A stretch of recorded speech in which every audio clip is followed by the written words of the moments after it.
Hey, what's up, ladies and guys? Hey, I wasn't going to record anything today, but I am putting new tires. I'm attempting to put new tires on my buddy's John Deere tractor. He had a LX 178 that I got sitting out in the rain right there. It had two flat tires, and I already rebuilt the starter. It was a liquid cooled engine, and it stopped working for him. So I grabbed it, and the starter was all gummed up. So I took apart the starter, cleaned it all out with this stuff. Matapade commercial. This is just what it's a CRC electromotive electrical parts cleaner. So it's supposed to not hurt the electrical components in it, and I think you could use it on energized equipment. I'm not sure. Don't quote me on that. But the starter was all gummed up, so I took apart the starter, took it out, took it all apart, cleaned all the components with that. Starter works beautiful, just like now, just like brand new. Engages and disengages, super easy, super quick. And it had two flat tires. Well, the flat tires actually took longer to get off than take the starter off, clean out the starter, re-put it back together, put it back in, and get it running again. Because this tire, I actually ended up having to use my torch on because it was seized on so bad. So I ended up getting new rubber, just Amazon cheap tires. These are 2 for $100, ballpark price.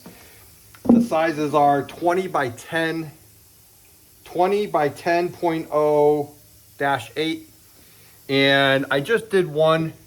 I bought tubes, but I'm not going to use the tubes. I'm going to return the tubes. There's no need to put the tubes on. I just did one. I don't have a tire machine. I was going to have a local shop do it, but I just called and said, hey, how much to rip off the old tires off the rims, put new rubber on, put the new rubber on, which I already own, and put tubes in. Tubes were $10 a piece. Tires were $100 for the pair, ballpark price. He's like, oh yeah, it's going to be $50 to $60 per tire. And I'm like, no, I already have the tubes. I just need you to put, no, my labor is $60, $50 to $60 per tire. So I'm like, well, this tractor's not worth another $200, $150. So I was like, all right, I'll get back to you. So I was going to try it myself. Well, I just did the first one, and it went on no problem. Well, it went on with a lot of problems, but I got it on. It's holding air. It holds 22 psi. It's holding air. So I'm going to record the second one on how not to change a tire on a lawnmower, a little John Deere lawnmower. So this is how I'm doing it. It seemed to work. I'm sweaty, obviously, from doing it, but it worked. It saved, so far that saved me $60.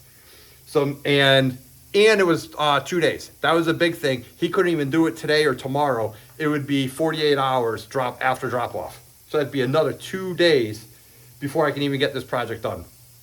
I don't have time to wait. I got too many things to do. The other thing I'm going to be working on is, I haven't done any videos on it, but I got a cut quick bank mower. It mows on a 42 degree bank sideways, and the seat actually swings. It's a 1986 model, 87 model, I do believe, and the power takeoff unit was disintegrated. So that's my priority, is to get that working today, and I got to take the starter off of that and clean out that starter, because the starter's not engaging. So that's my priority today. This is just, I want to just get this so I can move this tractor, and get the tires off the floor in the garage. And the Corvette's not here, so I have the bay. All right, so I'm gonna record this one. Sorry about all the jibber jabber and the pointing the finger and all the stuff that you're not supposed to do. Recording, and that hissing sound, my air compressor, the air hose has a leak in it. So let me show you how I'm doing this. I'll shut that off though. All right, for tools, I use 2 pairs of vice grips, crowbars, and this metal rod that I have. I think that's actually for changing tires. And I used the grate in my floor, actually. I'll show you what I mean. There's a new one that I just put on. As you can see, that's the outside. When I turn it over, let me show you how bad. You can see it all discolored. That's how hot I had to get it off. I got it, the whole thing cherry hot. So I'm gonna have to wire wheel that a little bit, put some fresh coat of paint on it. This is the old tire. completely disintegrated. You can actually see the wire bands are all disintegrated right here. The whole tire is garbage. Okay, so that one's done. Here's a new piece of rubber that's going on the other rim, and the other rim is over here. I put a new cover on my pool. That's what that box is from. But here's a PTO from the next project that I'm going to be working on. I don't know when the video is going to be out on that. All right, so anyways, let me get back to this. Too many things going on. This one slid off just like brand new. That's why there's no damage on the inside, no heat color discoloration. But you can see it's all ripped and flat as can be. See?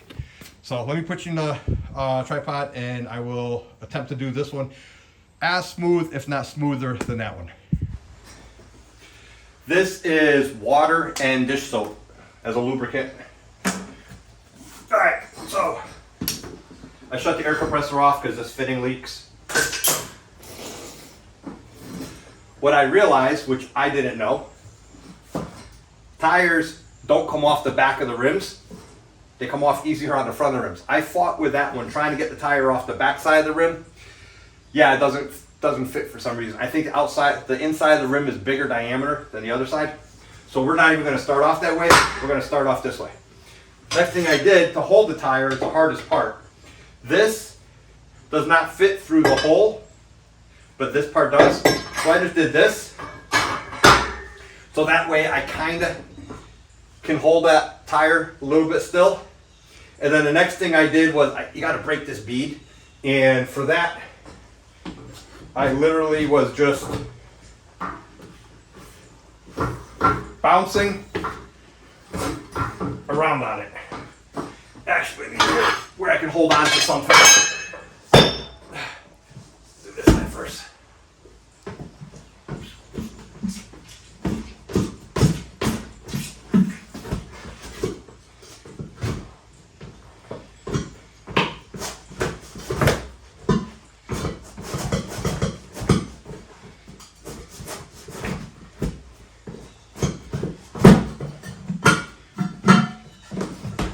So once you break it, it pops off.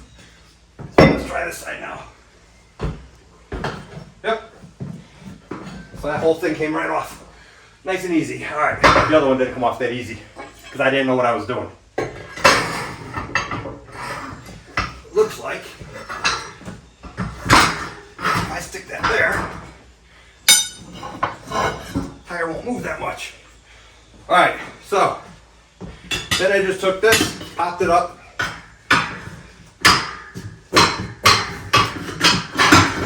Did that. Now that side's done. And now you got to get the bottom side up. This tire has water in it.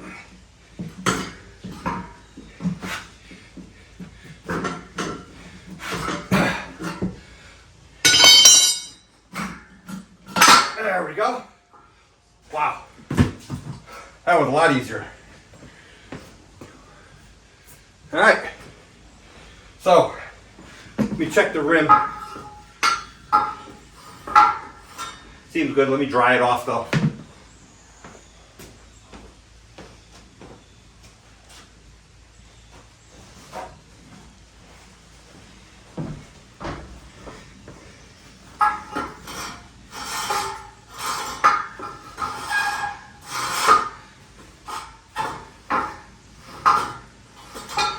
Okay, make sure there's no rust, burrs, dents, major dents in this, because this is your airtight seal portion. And then what I did was I took some soapy water. And I know I just took water off of that. I gotta put water back on, but this has soap in it for a lubricant. So I'm gonna put it all on here. Underneath this side too, because that's the friction part. That's the part that's going to be hitting this edge. And on the outside edge, we do this side while I have the tire off.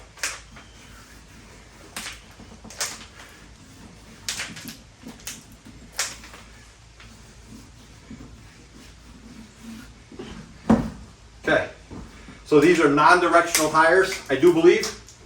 I don't see a difference in the pattern going that way or that way, so it doesn't matter which side is facing up So the first thing I'm going to do is try to get this on here as far as I can, like that. Then carefully start working it in. I say carefully because I'm recording. I wasn't careful on the other ones. There was a lot of swearing going on. I'm going to try to keep the language clean on this one.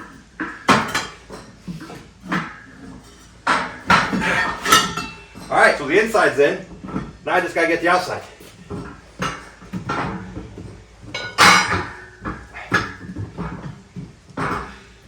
And for some reason this side's always a little bit lower. I put a pair of vice grips here. And I put a pair of vice grips as far over this way as I can. That's going to hold that tire down in there. Or should. So now I'm going to work my way carefully around. And then take my vice grips and move them there.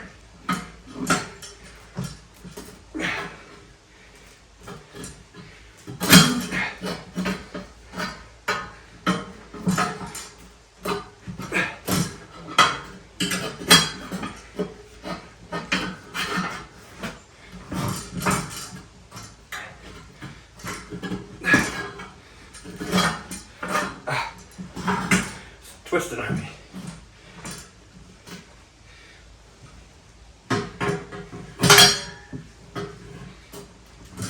There we go.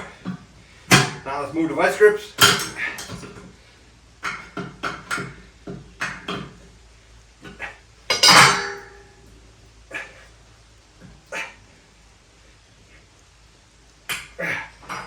Let's get a little more.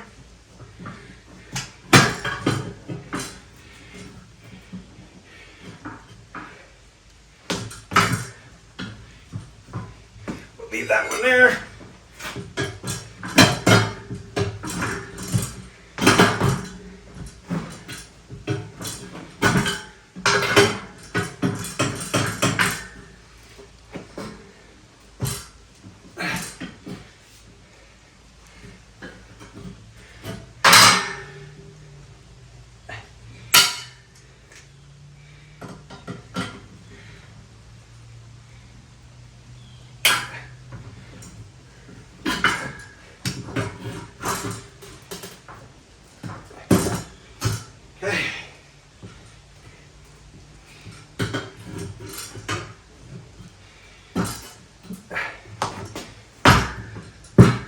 There we go.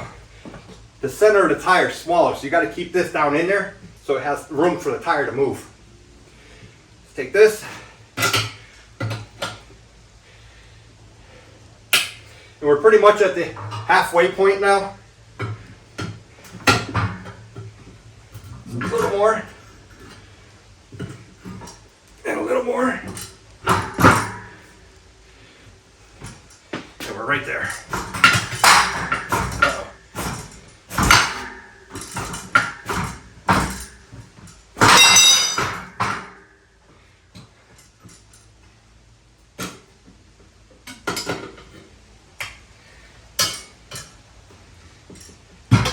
Here we go.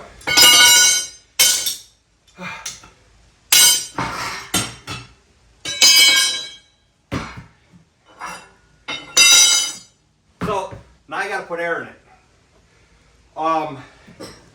The way I've done this before, when I've lost the bead, when it falls off the bead like this, if I can't get it to seat, which I think I should be able to get a seat with just putting air in it, but if you can't, I take a small ratchet strap, like the 1-inch Home Depot cheap ones, and I wrap it around the center of the tire once, and then I crank it tight, and as you're cranking it tight, that's actually putting equal pressure all the way around the tire, and that will bow this out to make it seat better. But let's hope I can just throw some air in this. Let me turn the air compressor back on.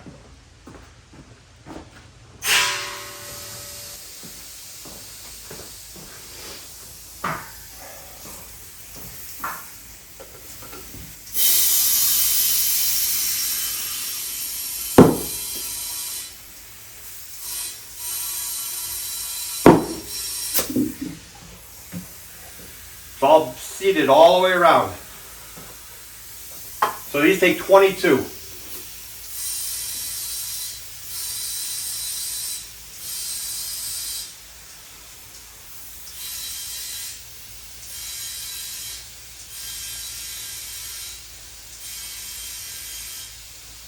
Here we go.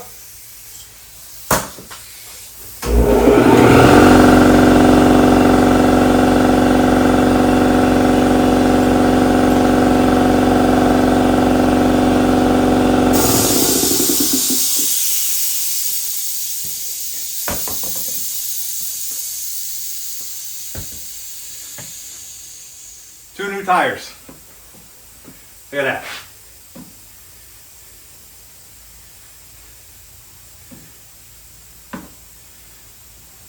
Perfect.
All right, guys, I'm gonna wrap this video up here.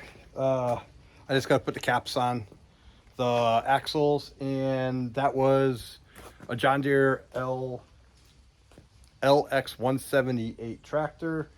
Is basically just switching the tires, showing how to put the rubber on. I did not put tubes in there. There's a couple things wrong with it. The fuel pump, I do believe, is no good on it, but once you get it running, the suction seems to keep the engine going. The other thing is, let me put you up here so you can see. This is not connected. The throttle cable is not connected anymore to the lever here. So that's why I had to reach down in the front right corner. That's where the carburetor is. So I'm gonna take the dashboard apart one of these days, fix that. The other thing is the brake. In order to start it, you have to depress the brake and hold the brake in. And normally you pull that red handle up and it locks. Well, for some reason that's not engaging, so I have to sit and actually hold the brake in with my foot. So that's why I wedged a piece of wood there, just so I didn't have to keep sitting there. I could mess with turning the key when I was messing with the carburetor. Otherwise, I couldn't reach the carburetor. So I wedged a piece of wood in there just to hold the brake pedal down, because there's a little micro switch in there. Other than that, though, maybe that'll be an upcoming video. I don't know. We'll see. It definitely needs a hood, but I'm not spending $300 for a hood on an old mower. But yeah, so tires are holding air. Tires look good. And I saved myself, what, $100 to $120 putting them on myself. All right, well, see you on the next video. Don't forget to like and subscribe. And I got a bunch more projects coming up. So see you on the next one.